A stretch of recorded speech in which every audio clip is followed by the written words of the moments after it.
Hello student, RBM classes पर मैं Pankaj sir आप लोगों का बहुत बहुत स्वागत करता हूं। आज हम एनसीईआरटी 10वीं के लिए अवतल दर्पण के लिए सूत्र 1/f बराबर 1/u प्लस 1/b का निगमन करेंगे। ये बहुत ही इम्पोर्टेंट सूत्र है। ये जो है बार बार परीक्षाओं में पूछा जाता है, इसलिए इसको जो है हम एकदम डिटेल में एकदम आसान भाषा में इसका अध्ययन करेंगे। तो ये जो प्रश्न है ये 3-4 प्रकार का आ सकता है। देखिए, एक तो ये रहेगा और एक ऐसे रहेगा, इसे एफ माने फोकस दूरी कहते हैं। ये सब पहले आप लोग पढ़ चुके हैं। एफ माने फोकस दूरी, यू माने वस्तु की दूरी, बी माने प्रतिबिंब की दूरी, और ये सभी दूरियां दर्पण के ध्रुव पी से नापी जाती हैं। तो प्रश्न ऐसे भी आ सकता है कि दर्पण की फोकस दूरी कामा दर्पण से वस्तु की दूरी तथा दर्पण से प्रतिबिंब की दूरी के बीच संबंध स्थापित कीजिए। इस प्रकार से एक आ सकता है। और ऐसे भी हो सकता है F comma U comma B में संबंध स्थापित कीजिए, तब भी यही मतलब रहेगा। और उसके बाद ये अवतल दर्पण के लिए है। अवतल के बाद उत्तल दर्पण के लिए भी इसी सूत्र का निगमन है। तो वो जो है वो हम उसको अगली वीडियो में पढ़ेंगे। इस वीडियो में हम केवल अवतल दर्पण के लिए सूत्र इतने का निगमन करेंगे। तो इसके लिए एक फिगर है, चित्र है। पहले हम उस चित्र को बनाते हैं, फिर उसके बाद इसका अध्ययन करते हैं, यानी कि डेरिवेशन करते हैं। तो पहले एक बार चित्र हम ऐसे प्रैक्टिकली करके बता देते हैं। उसके बाद चित्र एक बढ़िया चित्र बना करके रखे हैं, अभी उसको दिखाते हैं। पहले चित्र को बता देते हैं कि बनाया कैसे जाएगा। तो देखिए, इसको अवतल दर्पण इधर से होता है, तो ये बनाएंगे हम अवतल दर्पण। ये रफली भी बना रहे हैं केवल समझने के लिए चित्र कैसे बनेगा। ये अवतल दर्पण है और ये मुख्य अक्ष।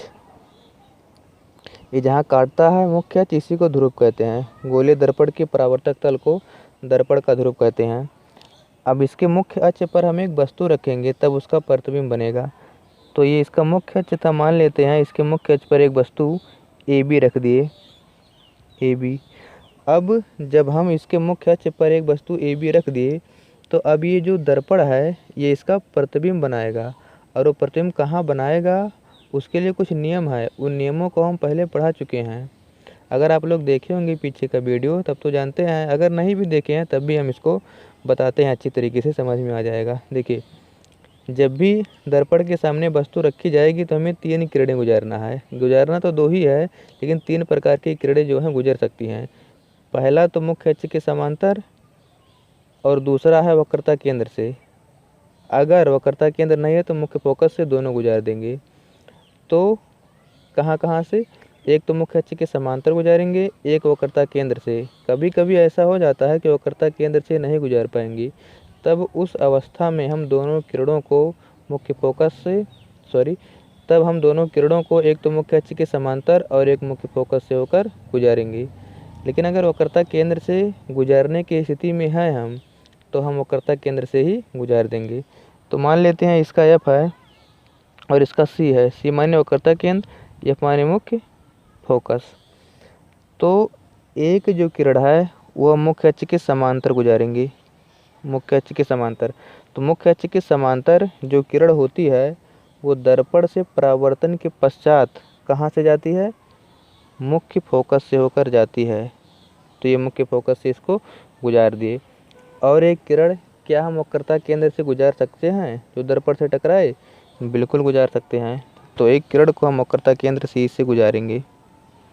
तो जब सी से गुजारेंगे तो दर्पण से टकराएगा, और टकराने के बाद ये कहाँ जाएगा, वक्रता केंद्र से होकर जो किरण जाती है वो दर्पण से परावर्तन के पश्चात कहाँ से होकर जाती है, उसी मार्ग पर वापस लौट आती है जिस मार्ग पर जा रही थी। अब ये दोनों किरणें जहाँ मिलेंगी वहीं पर हमें वस्तु ए बी का प्रतिबिंब बन जाएगा। कौन दोनों किरणें, ये और ये दोनों किरणें जहाँ मिलेंगी वहीं पर हमें वस्तु ए बी का प्रतिबिंब बन जाएगा। तो देखिए कहाँ मिली हैं, ये इधर से गया था और ये इधर से, तो यहाँ पर मिली हैं, तो यहीं पर हमें वस्तु ए बी का प्रतिबिंब बन गया। ये जो प्रतिबिंब बना है ये उल्टा बना है, ये पढ़ चुके हैं। अगर मुख्य अक्ष के नीचे तो उल्टा, अगर वास्तव में मिला है किरणों से तो वास्तविक प्रतिबिंब। और बना कहाँ है, सी और एफ के बीच में या दर्पण के सामने, ऐसे भी कह सकते हैं। तो यही जो ए बी वस्तु था उसका प्रतिबिंब बी डैश ए डैश बन गया, जो कि वास्तविक उल्टा तथा वस्तु से छोटा है और दर्पण के सामने सी तथा एफ के बीच में है। तो यही इसका फिगर सिंपल है। तो इस प्रकार से चित्र आएगा। अगर चित्र समझ जाएंगे तब तो बनाना आसान है, नहीं अगर रटोगे तब रट नहीं पाओगे। कोई भी चित्र रटना नहीं फिजिक्स में, उसको समझना केवल, आसानी से पूरा फिजिक्स आ जाएगा। तो ये फिगर हो गया।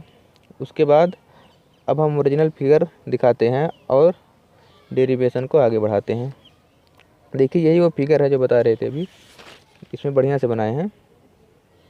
ये अवतल दर्पण है और ये वस्तु ये भी रखी थी, ये मुख्य अक्ष के समांतर को जा रहे हैं और ये एफ से होकर चली गई और ये वक्रता केंद्र से होकर जा रही थी, उसी मार्ग पर वापस लौट आई। इसमें दूरियां भी लिख दिए हैं, उन दूरियों को समझ लीजिए। देखिए ये ध्रुव पी है, ये एफ है। ध्रुव से जो एफ की दूरी होती है उसे फोकस दूरी कहते हैं और इसे स्मॉल एफ से प्रदर्शित करते हैं, तो इसलिए यहाँ स्मॉल एफ लिख दिए हैं।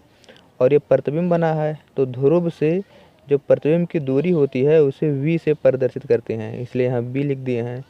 और ये वक्रता केंद्र सी से पी तक की दूरी को सी से पी तक की दूरी को वक्रता त्रिज्या कहते हैं, तो ये आर से प्रदर्शित होता है, तो यहाँ आर लिख दिया है। और ये वस्तु की दूरी है, ये यहाँ बी से लेकर के पी तक वस्तु की दूरी को यू से प्रदर्शित करते हैं, इसलिए यहाँ पर यू रख दिए हैं। ये भी बताए थे कि आगे की सभी दूरियां ऋणात्मक होती हैं और पीछे की सभी दूरियां धनात्मक होती हैं। तो दूरी सब आगे है यानी कि सब ऋण में रहेंगे, तो दूरी जब रखेंगे तब उसको देखेंगे, लेकिन जाने रहिए कि अगर सामने है तो ऋण में, पीछे है तो धन में। अब हमें इसमें लिखना शुरुआत कैसे करना है, देखिए यहाँ से लिखना ये है, इसको लिखेंगे नहीं, बोल देते हैं, सुन लीजिए ध्यान से। देखिए शुरू ऐसे करना है, माना M1 M2 एक अवतल दर्पण है, फिगर में सब कुछ है, फिर से सुनिए। माना M1 M2 एक अवतल दर्पण है जिसका ध्रुव P, ये लिखना है जो बोल रहे हैं, जिसका ध्रुव P मुख्य फोकस F तथा वक्रता केंद्र C है। इसके मुख्य अक्ष पर एक वस्तु AB रखी है, जहाँ से मुख्य अक्ष के समांतर चलने वाली किरण AM दर्पण से परावर्तन के पश्चात मुख्य फोकस से होकर जाती है तथा वक्रता केंद्र की ओर जाने वाली किरण दर्पण से परावर्तन के पश्चात उसी मार्ग पर वापस लौट आती है। ये दोनों किरणें जहाँ मिलती हैं वहीं पर वस्तु AB का प्रतिबिंब A डैश B डैश बनता है, जो कि वास्तविक उल्टा तथा वस्तु से छोटा है और वक्रता केंद्र तथा मुख्य फोकस के बीच में बनता है। बस इतना लिखना है। अब उसके बाद डेरिवेशन स्टार्ट करते हैं। देखिए इसमें डेरिवेशन कैसे करना है, दो त्रिभुज लेना है पारी पारी से, एक बार लेना है ABC को और एक बार लेना है A dash B dash C को, एक बार ABC A dash B dash C, इन दोनों को एक बार लेना है और एक बार इसको और इसको लेना है, MNF तथा A dash B dash F। ये इसको नहीं बताया MN क्या है। देखिए जो MN रेखा है ये AB के समांतर एक रेखा खींच दिए हैं, ये पहले से समांतर था, यानी कि इसके और इसके बीच में जो दूरी है वो समान है, ये जो दूरी वो समान है, तो जितना बड़ा AB है उतना बड़ा MN है, याद रखना इसको, जितना बड़ा AB है उतना बड़ा MN है। तो हाँ क्या बता रहे थे ये कि एक बार इन दोनों त्रिभुज को लेना है और एक बार इसको और इसको लेना है। इन दोनों त्रिभुज को ले करके हमें समरूप दिखाना है, समरूप दिखाना है। समरूप कैसे दिखाया जाता है अभी उसको हम बताते हैं। देखिए अगर किसी त्रिभुज में, यहाँ इसमें देखिए, जैसे मान लेते हैं कि दो त्रिभुज है, ये दोनों त्रिभुज यहाँ बना देते हैं, यहाँ A है, यहाँ B है, यहाँ C है।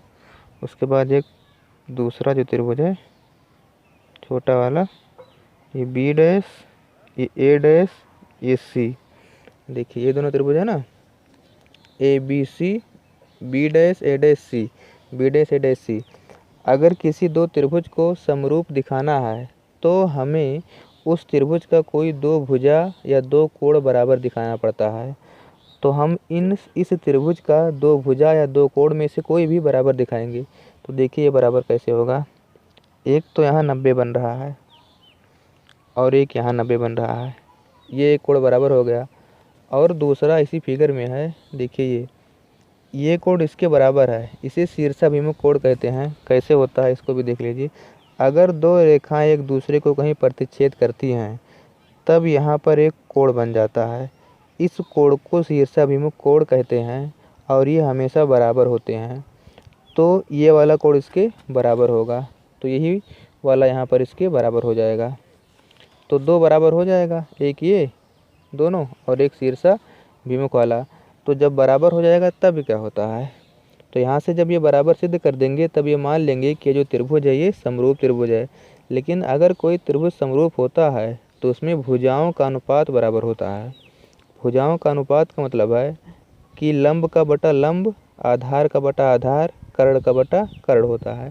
यानी कि अगर हम इसको समरूप सिद्ध कर दिए तो ये इतना बराबर हो जाएगा ए बी बटा इसका लंब का बटा इसका लंब, ए डैश बी डैश बराबर इसके आधार का बटा इसका आधार, बी सी बटा ए डैश सी, और इसके कर्ण का बटा इसका कर्ण, ए सी बटा बी डैश सी।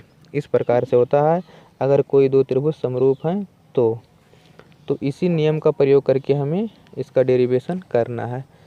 चलिए अब हम इसका डेरिवेशन करते हैं। तो कौन सा त्रिभुज लेना है वही बताएं। त्रिभुज ए बी सी तथा त्रिभुज ए डैश बी डैश सी में यहीं से स्टार्ट करना है। तो यहाँ हम स्टार्ट कर रहे हैं त्रिभुज ए बी सी तथा त्रिभुज ए डैश बी डैश सी में। दिखाई पड़ रहा है ना, छोटा तो नहीं है, ठीक है। त्रिभुज ए बी सी तथा ए डैश बी डैश सी में ये वाला कोण इसके बराबर है। जहाँ कोण बन रहा है उसे बीच में रखना है, यानी कि कोण ए बी सी, कोण ए बी सी बराबर कोण ये वाला यहाँ 90 है ना, ए डैश बी डैश सी, ए डैश बी डैश सी। ये हो गया। यहाँ पर ये समकोण है तो यहाँ लिख देंगे समकोण है। समकोण माने दोनों 90 अंश के थे, समकोण है, ठीक।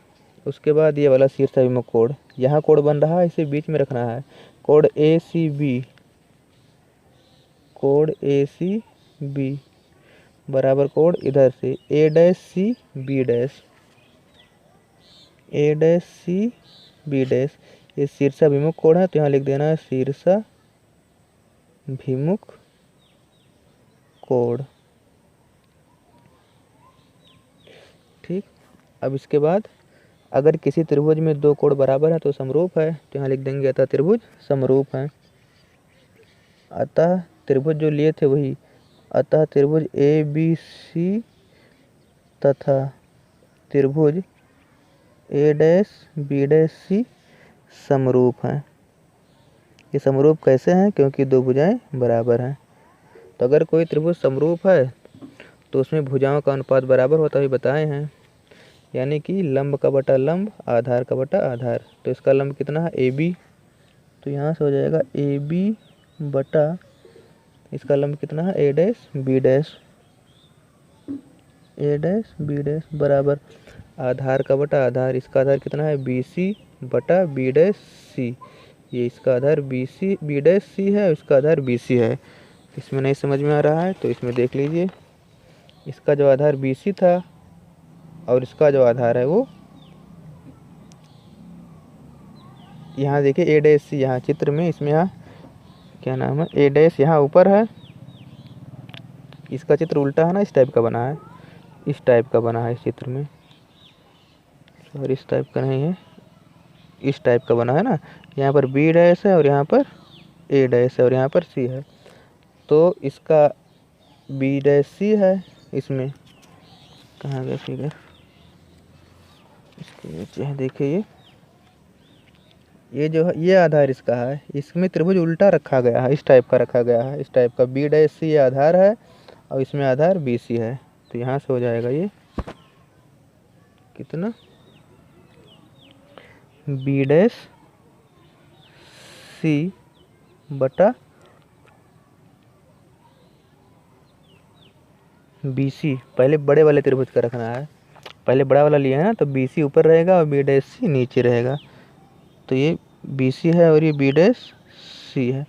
इसे मान लेना है समीकरण नंबर 1। अब इधर का हो गया। अब इसी प्रकार से इधर भी दो त्रिभुज है, ये और ये, तो इन दोनों को लेकर के इसको भी हमें समरूप दिखाना है। तो क्या लिखेंगे, त्रिभुज एम एन एफ तथा त्रिभुज ए डैश बी डैश एफ में पुनः त्रिभुज एम एन एफ तथा त्रिभुज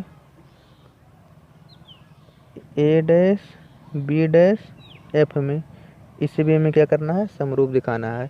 और समरूप दिखाने के लिए फिर से वही नियम कि दो कोण या दो भुजा बराबर।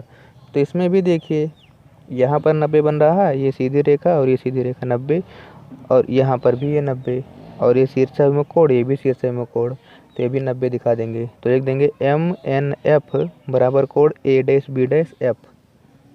यहाँ पर लिखेंगे हम कोण एम एन एफ बराबर कोण ए डैश बी डैश एफ। ये क्या है, समकोण है, तो यहाँ लिख देंगे हम समकोण है।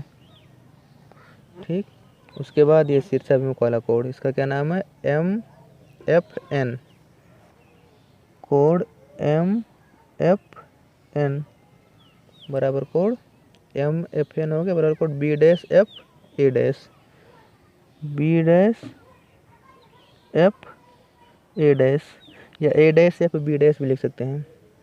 ये कौन सा कोण है, शीर्षाभिमुख कोण, शीर्षाभिमुख कोण है।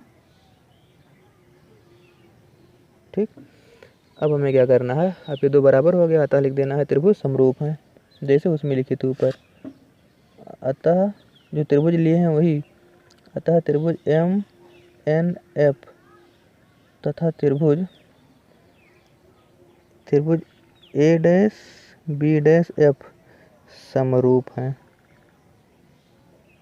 समरूप हैं। और जो समरूप है तो इसमें भुजाओं का अनुपात बराबर होगा, यानी कि लंब का बटा इसका लंब एम एन है और इसका लंब ए डैश बी डैश है, तो एम एन बटा A dash B dash, M N बटा ए डैश बी डैश बराबर, इसमें जो है बड़े वाले का आधार एफ एन है, तो यहाँ रख देंगे एफ एन बटा छोटे वाले का आधार कितना है, B dash F, B dash F. अब देखिए यहाँ पर जितना बड़ा एम एन है उतने बड़ा तो ए बी है, तो यहाँ लिख देंगे हम कि एम एन की जगह पर ए बी रख देंगे। यहाँ एम एन है ना, तो एम एन की जगह पर यहाँ पर हम ए बी रख देते हैं, ए बी बटा ए डैश बी डैश बराबर एफ एन बटा बी डैश एफ। अब यहाँ क्यों रखे गए हैं, कोष्टक में लिख देते हैं, क्योंकि ए बी बराबर एम एन था, इसलिए ये यहाँ रखे हैं। अब इसके बाद में क्या करना है, किसी समीकरण नंबर 2 मान लेना है, और ऊपर वाले को समीकरण नंबर 1 माने थे, यहाँ पर एक को समीकरण नंबर 1 माना गया है ना। तो अब जो है हमें उसी समीकरण की सहायता से, एक सेकंड रुकिए, तो ये उजाला जो है थोड़ा सा गड़बड़ कर रहा है, यहाँ पर रुक जाइए एक सेकंड। ठीक है, अब आ रहा है क्लियर। तो अब देखिए समीकरण 1 और समीकरण 2 को ध्यान से, ये समीकरण 1 और ये समीकरण 2। समीकरण 1 और 2 को ध्यान से देखिए, ए बी बटा ए डैश बी डैश इसमें भी है और ए बी बटा ए डैश बी डैश इसमें भी है। तो अगर किसी समीकरण में दोनों ये बराबर हैं तो ये दोनों भी बराबर कर लेते हैं। कैसे कर लेते हैं, यहाँ लिखते हैं समीकरण 1 तथा 2 से, समीकरण 1 तथा 2 से, समीकरण 1 तथा 2 से का यही मतलब होता है कि अगर किसी समीकरण में ये दोनों बराबर हैं तो ये दोनों भी बराबर होंगे। या तो ऐसे समझिए, या तो ये समझिए कि देखिए ए बी बटे ए डैश बी डैश का मान कितना है, बी सी बटा बी डैश सी, तो ये भी तो ए बी बटा ए डैश बी डैश है, तो इसके जगह पर हम ये वाला मान रख देते हैं। तो यहाँ कितना हो जाएगा, ये बी सी बटा बी डैश सी बराबर यहाँ एफ एन बटा बी डैश एफ एन बटा बी डैश एफ। अब एक चीज़ देखिए इसमें ध्यान से, चित्र में हमें जो है एफ एन कोई दूरी नहीं है, एफ एन कोई दूरी नहीं है और बाकी सभी दूरियां हैं। सभी दूरियां कहाँ से नापी जाएंगी, ध्रुव से। एफ एन दूरी नहीं है तो इसके लिए करेंगे क्या, थोड़ा सा इसमें लिखना पड़ता है। पहले उसको हम लिख देते हैं फिर उसको समझाते हैं। देखिए, यदि दर्पण का द्वारक छोटा होता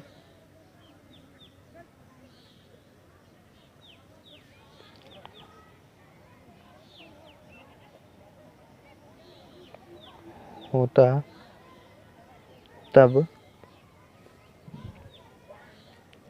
इस दर्पण का द्वारक छोटा होता तब एन पी के समीप होता। इस स्थिति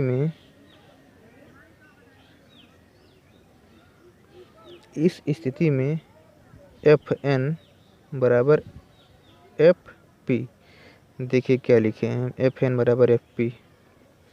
इसमें लिखे हैं कि यदि दर्पण का द्वारक छोटा होता, द्वारक किसे कहते हैं, गोलीय दर्पण के व्यास को दर्पण का द्वारक कहते हैं। मतलब देखिए इतना बड़ा दर्पण अगर ये छोटा होता, मतलब मान लेते यहीं तक होता है दर्पण, यहाँ से लेकर के यहाँ तक होता, तो जब यहीं तक होता तो यहाँ वस्तु रखते तो इसको नीचे से गुजारते ना, तभी तो उसे टकराता कि ऊपर से गुजार देते, ऊपर से ना गुजारते तो नीचे से गुजारते, तो यहाँ से आता फिर टकरा करके एफ से होकर के जाता ऐसे, और ये सी से गुजारते, ये भी टकरा करके जाता और प्रतिबिंब कहीं ना कहीं बनता। लेकिन तब होता क्या, जब ये वाला यहाँ नज़दीक होता, यहाँ पर होता तो ये यहाँ तक है तो यहाँ से खींचे, अगर ये यहाँ पर होता तो यहीं से तो खींचते, तो एन कहाँ आता, पी के पास आ जाता। तो यही इसमें लिखा गया है कि यदि दर्पण का द्वारक छोटा होता तब एन पी के समीप होता। इस स्थिति में एफ एन बराबर एफ पी। तो ये दर्पण का द्वारक छोटा होता तो ये जो एन है इसको पी के समीप मान लेते, बहुत जब ज़्यादा छोटा होता तो एन जो है इसके पास आ जाता, तो उस अवस्था में जितना बड़ा एफ एन था उतना बड़ा एफ पी हो जाता। और ऐसा इसलिए करते हैं क्योंकि डेरिवेशन का प्रूफ नहीं होगा, निगमन नहीं होगा अगर ऐसा नहीं मानेंगे तो। ये जब इसका डेरिवेशन कर रहे थे, जो भी किताब बनाए हैं, जो भी फिजिशियन रहे होंगे, उनके सामने समस्या उत्पन्न नहीं होगी, इसलिए इसको ऐसे सेट कर दिए हैं। तो हम लोगों को भी ऐसे सेट करके पढ़ना है, इसको चाहे याद कर लेना एक लाइन, चाहे समझ लेना। तो इतना हो गया। तो अब क्या करेंगे, हम एफ एन की जगह पर एफ पी रख देंगे। तो यहाँ से हो जाएगा ये बी सी बटा बी डैश सी बराबर एफ एन बटा बी डैश एफ, ये हो गया। अब उसके बाद में हमें करना क्या है कि सबका मान यहाँ से निकाल करके रख देना है। देखिए बी सी का मान निकालना है, ये बी सी है, क्या बी सी का मान दिया है, यहाँ से लेकर के यहाँ तक एफ है, यहाँ से लेकर के यहाँ तक वी है, और यहाँ सी से लेकर के पी तक आर है, बी से लेकर के पी तक यू है। लेकिन हमें किसका मान निकालना है, बी सी को। तो ऐसे जो भी मान दिया है उसको हमें दो भागों में तोड़ लेना है। देखिए कैसे तोड़ना है, ध्यान से देखिए इसको। बी सी को लिख सकते हैं हम B P minus C P. अगर बी पी में से सी पी घटा देंगे तो बी सी बच जाएगा, पूरा बी पी में से सी पी घटा दें तो बी सी बच जाएगा। तो बी सी का ही तो मान निकालना है, तो बी सी की जगह पर हम लिख सकते हैं B P minus C P. तो यहाँ लिख देंगे हम B P minus C P बटा, ऐसे बी डैश सी का भी सबको सेट कर लेना है। बी डैश सी को पहले क्या करना है, पूरा लेना है, फिर पूरे में से कुछ घटा देना है। ऐसे इसमें भी किए थे, पूरा ले लिए, पूरे में से इतना घटा दिए। ऐसे इसमें भी यहाँ से लेकर के यहाँ तक पूरा ले लिए, फिर उसमें से ये बी डैश पी घटा देंगे तो ये बी डैश सी आ जाएगा। तो ये कितना हो जाएगा, C P minus B dash P, C P minus B dash P, P है ये बी डैश पी। अब उसके बाद कौन बचा है, एफ एन। ये सॉरी एफ एन की जगह पर एफ पी रख देना था ना, या नहीं रखें, एफ पी है ये, F P, F P, F P तो दूरी मालूम है, एफ है, तो इसे कुछ नहीं करना, इसको ऐसे रख देना है F P. B dash F का मान मालूम है, बी डैश एफ नहीं मालूम है, तो पहले पूरा ले लेंगे फिर पूरे में से कुछ घटा देंगे, तो B dash P minus F P, B dash P minus F P. अब सबका मान हो गया है। अब हमें करना क्या है कि चित्र से देख करके सबका मान रख देना है। तो देखिए अब यहाँ बी पी है, बी पी का मान कितना है, बी पी का मान यू है, ये माइनस में रखा जाएगा, माइनस यू, और ये पहले से माइनस है। सी पी का मान कितना है, सी पी का मान आर है, और इधर की सभी दूरियां माइनस में रहेंगी, तो अगर दो चिन्ह आ गया तो कोष्टक लगा देना है, माइनस आर। फिर सी पी, ये वाला सी पी है, ये भी माइनस आर आएगा। और ये बी डैश पी देखते हैं, बी डैश पी कितना है, ये वी है, माइनस वी, माइनस पी हो गया। एफ पी कितना है, फोकस दूरी है, एफ है, तो यहाँ पर ये माइनस एफ रख दिए। फिर बी डैश पी है, बी डैश पी भी कहीं मिला था, यहाँ था ना, ये माइनस बी, और ये माइनस, फिर एफ पी का मान कितना आया है, माइनस एफ, तो इसको रख दिए। अब देखिए इसको ध्यान से, हमें जो है एफ यू बी में संबंध खोजना है, आर नहीं उसमें होना चाहिए, प्रश्न में आर नहीं है ना, एफ यू बी है, तो हमें आर ख़त्म कर देना है। तो एक सूत्र होता है, यहाँ देखिए, एफ बराबर आर बटे टू, फोकस दूरी तथा वक्रता त्रिज्या में संबंध, इसको पहले पढ़ा चुके हैं। तो एफ बराबर आर बटे टू होता है, यहाँ से अगर तिरछा गुणा कर दें तो आर बराबर हो जाएगा टू एफ, यानी कि जहाँ जहाँ आर है वहाँ वहाँ हमें टू एफ रख देना है। तो यहाँ आर है तो माइनस यू ऐसे रहेगा, और ये माइनस माइनस प्लस, और आर की जगह पर टू एफ, ये हो गया। इसके बाद यहाँ भी टू माइनस टू एफ, और ये माइनस माइनस प्लस हो गया। उसके बाद में ये माइनस एफ ऐसे रहेगा, और ये माइनस बी, और ये माइनस माइनस प्लस एफ। अब क्या करना है, हमें तिरछा गुणा करना है, इसका इधर और इसका इधर। तो पहले सटा करके रख देते हैं, गुणा अभी करेंगे अगली लाइन में। देखिए minus you plus two F, इसका गुणा किससे होगा, इससे होगा, माइनस बी प्लस एफ से, बराबर इसका गुणा माइनस एफ का गुणा किससे होगा, minus two F plus B से होगा।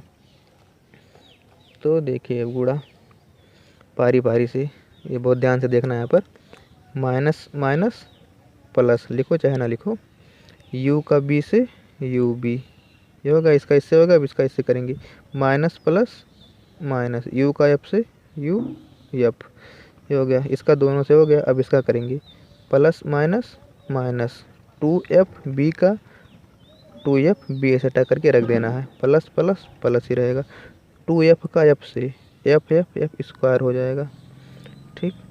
उसके बाद इसका इससे करेंगे अब हम, तो minus minus plus, two F square हो गया, और ये माइनस प्लस माइनस, एफ का बी से एफ बी हो गया, ठीक। अब इसमें जो कटेगा उसको हम काट देंगे। देखिए टू एफ स्क्वायर इधर भी है, टू एफ स्क्वायर इधर भी है, बराबर के उधर और इधर समान चिन्ह वाला कटता है, और बराबर के एक ही और विपरीत चिन्ह वाला कटता है। तो ये बराबर के इधर और उधर है, समान चिन्ह, इसलिए ये कट गया। अब बचा क्या है, यू बी यू एफ, यहाँ लिख देते हैं इसको, यहाँ देखिए minus U B minus U F minus two F B, और बराबर माइनस एफ बी, यही तो बचा है। अब हमें जो माइनस वाला है उसको सबको, ये प्लस है, सॉरी ये प्लस है पहले वाला ना, U B plus U B है, तो यहाँ दिखाई नहीं पड़ रहा है, यहाँ देखिए, इसको जो है अब क्या करेंगे कि जो भी माइनस वाला है उसको प्लस कर लेंगे। तो यू बी ऐसे रहेगा, ये उधर गया, यू एफ प्लस में हो गया, और ये भी प्लस टू एफ बी हो गया, और ये पहले से माइनस एफ बी हो गया। ये यू एफ ऐसे रहेगा, यू बी ऐसे रहेगा, ये यू एफ भी ऐसे रहेगा। टू एफ बी में से एफ बी घटाना है, जैसे टू एक्स में से एक्स घटाते हैं एक्स बचता है, तो ऐसे टू एफ बी में से एफ बी घटाएंगे तो एक एफ बी बचेगा। बड़ी संख्या के सामने वाला चिन्ह लगाते हैं। यू बी ऐसे रहेगा, दोनों में एफ है, कॉमन कर लेंगे, यू प्लस बी कॉमन था ना, कॉमन कर लिए। अब हमें क्या करना है, इसको इसके नीचे कर लेना है, इसके, और इसको यहाँ देखिए एक है, कुछ नहीं है तो एक, एक सब में होता है। और ये गुणा u प्लस बी से कोष्टक माने गुणा होता है, तो गुणा वाला इधर आएगा तो भाग में हो जाएगा, तो 1/f हो जाएगा। और एक से बी का गुणा है तो ये भी आएगा, तो ये भी भाग में हो जाएगा। तो ये u प्लस बी बटा यू बी इसके नीचे आया है, तो 1/f बराबर एक बार इसका बटा और एक बार इसका बटा, u बटा यू बी प्लस बी बटा यू बी। तो यहाँ से u कट गया, b से b कट गया, तो 1/f बराबर 1/v प्लस 1/u। यही हमें प्रूफ करना था, सिद्ध करना था, और ये प्रूफ हो गया। तो अगर ये समझ में नहीं आया है तो वीडियो को एक बार और देख लीजिए, एकदम से समझ में आ जाएगा। तो अगर ये वीडियो अच्छा लगा हो तो चैनल को सब्सक्राइब कर लीजिए, इससे हम जो भी नया वीडियो बनाएंगे उसका नोटिफिकेशन आपके पास पहुंचेगा और आप आसानी से उसका अध्ययन कर लेंगे। इससे आपकी जो है बोर्ड परीक्षा की तैयारी अच्छे ढंग से होती रहेगी। और अगर वीडियो अच्छा लगा हो तो अपने दोस्तों में इसको शेयर भी कर दीजिए। तो ठीक है, अब हम अगली वीडियो में उत्तल दर्पण के लिए इसी सूत्र का निगमन करेंगे।